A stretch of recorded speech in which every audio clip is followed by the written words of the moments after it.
The 3-Minute Coaching Moment is presented by Raymond Stocklosa and the Rachel Realty Group to inform, educate, and empower home buyers and home sellers. This is a program dedicated to consumer protection and designed to help buyers and sellers in all price ranges have the best real estate experience possible. Hello, I'm Raymond Stocklosa. This is another 2-Minute Coaching Moment. I'd like to talk about how to protect your backside, metaphorically at least. If buying a home is in your future, you'll want to hear what I'm about to say. Let me take you back mentally to the dot-com bust of 2001.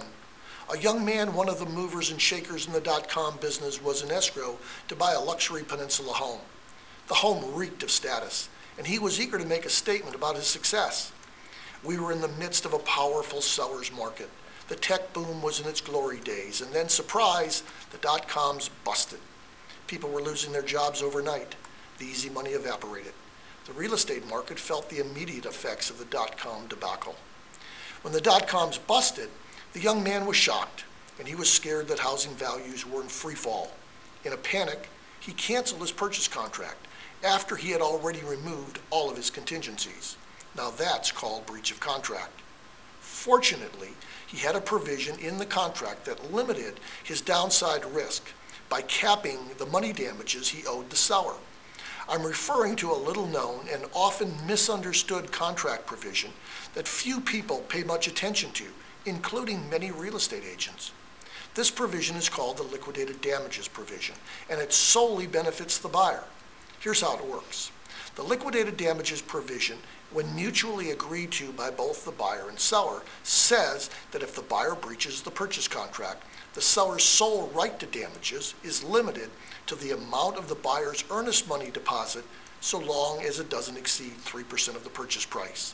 Simply, if the buyer breaches the contract, the seller gets to keep the buyer's actual deposit, but can't be more than 3%. And it goes on to say that the buyer's breach of contract releases the seller from any obligation to sell the property to that buyer. Now, in my story, the buyer's deposit was 3% of the purchase price, which is customary in San Mateo County. And he lost his deposit because he breached the contract. Had the liquidated damages provision not been in the contract, the buyer could have been liable for the seller's full measure of damages, which incidentally were a lot more than 3% of the deposit. The liquidated damages provision is a great protection for a buyer, and we counsel our buyer clients to make it part of their offer. But remember, the liquidated damages provision becomes effective only if the buyer breaches the contract. Typically, the contract has buyer contingencies which give the buyer legal rights to cancel the contract within specific time frames and get his or her deposit back. Liquidated damages is one of the many provisions that a buyer should know about before signing their offer. Ask your agent for a copy of the California Association of Realtors legal Q&A on the subject to learn more, or we'll be presenting as part of our homeowner education series a free in-person consumer workshop to educate and inform home buyers. For more information about our next program, visit the link on your screen. See you next time for another 2-Minute Coaching Moment.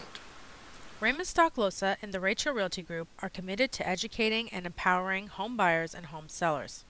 If you've enjoyed this presentation of the 3-Minute Coaching Moment, be sure to visit our YouTube channel for past shows. Much more information can also be found on our blog, livingwellinsanmateo.com.